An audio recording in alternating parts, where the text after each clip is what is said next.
Et même le jeu vidéo ou le jeu de société, c'est pour les enfants. Jouer déjà ça va être péjoratif pour beaucoup de gens.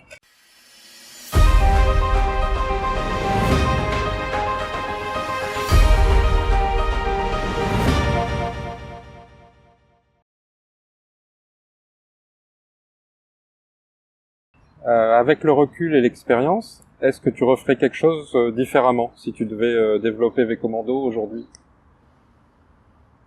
Je me suis posé cette question, je sais pas si j'ai trouvé une réponse. Il y a un truc avec lequel j'ai encore du mal aujourd'hui, c'est la distribution.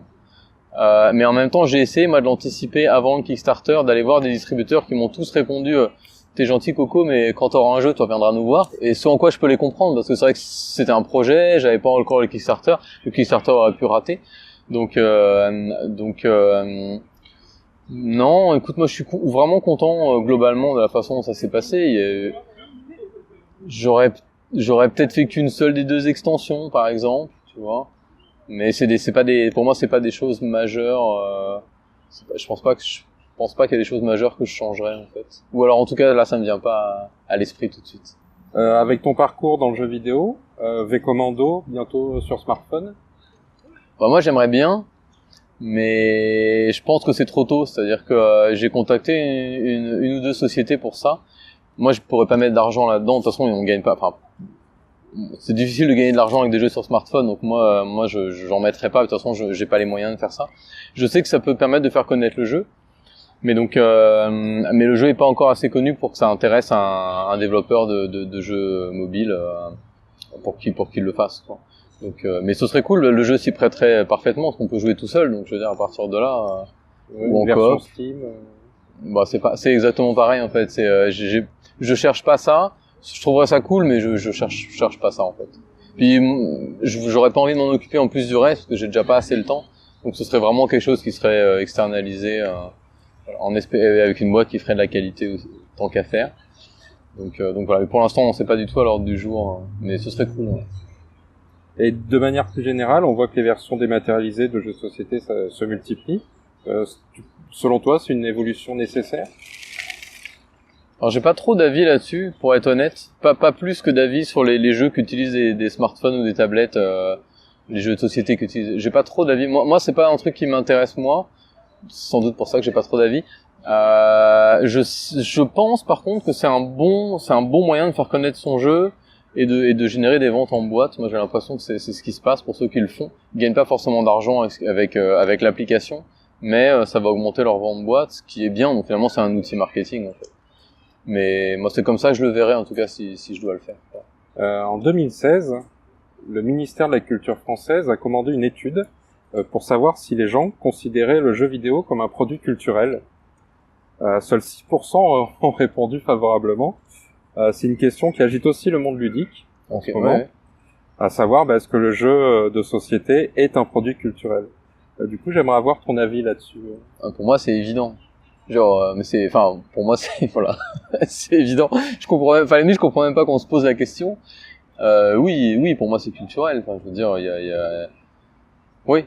Enfin, je vois pas, je vois pas ce que je peux dire de plus. Mais pour moi c'est évident. Du coup, qu'est-ce qui explique que le grand public ne le perçoit pas comme ça encore? Je pense que c'est encore vu comme, malheureusement, même si petit à petit ça évolue, mais ça reste dans la tête de beaucoup de gens des trucs d'enfants en fait.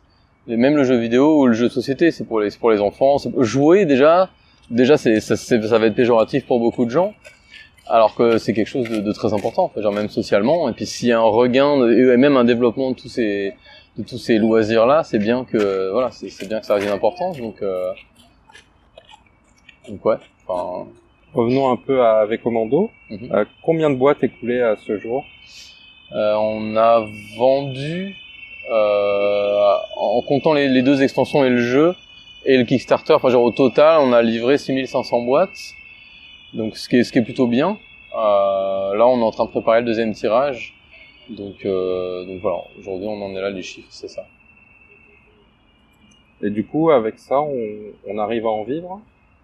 Alors là, c'est très compliqué de répondre à ça, parce que j'allais dire, ça dépend tellement de paramètres, que moi ça commence là, mais en même temps je commence à gagner de l'argent, mais j'ai pas encore récupéré ce que moi j'ai investi, tu vois.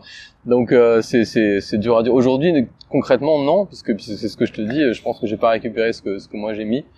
Donc non, c'est difficile, mais de toute façon c'est connu que c'est difficile de vivre de son premier jeu, donc bon, je sais qu'il faudra encore un peu de temps. Mais non, il faut encore du temps, et puis bien distribuer le jeu, qui est une des failles que moi j'ai eu de pas assez le distribuer, c'est-à-dire qu'il a été distribué en France et au Québec, et c'est à peu près tout.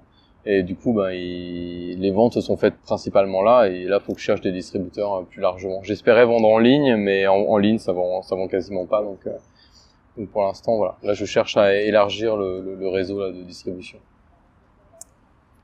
Et du coup, quels sont les prochains projets avec Triton Noir? Alors ça, je ne réponds plus, je réponds plus à cette question. J'ai déjà répondu à ces questions plusieurs fois, et à chaque fois, je pourrais faire une réponse différente. Donc, tant que rien n'est vraiment acté, ce qui est toujours pas le cas aujourd'hui, ça change malheureusement souvent. Pas parce que je sais pas me décider, mais parce que y a des événements extérieurs qui m'obligent à faire des choix. C'est surtout ça la raison en fait. Et donc voilà, actuellement il y a un super projet, mais je veux dire tant que c'est pas fait, que c'est pas signé, moi je préfère pas en parler. Mais ça, bon, moi j'ai envie de rester dans l'infiltration, mais même en disant ça, j'avais d'autres idées de jeux qui sont pas des jeux d'infiltration. C'est juste que je manque de temps et d'argent pour les lancer, donc pour le moment c'est un peu c'est plutôt V Commando et distribuer V Commando et le faire connaître. En fait, c'est surtout ça qui m'occupe.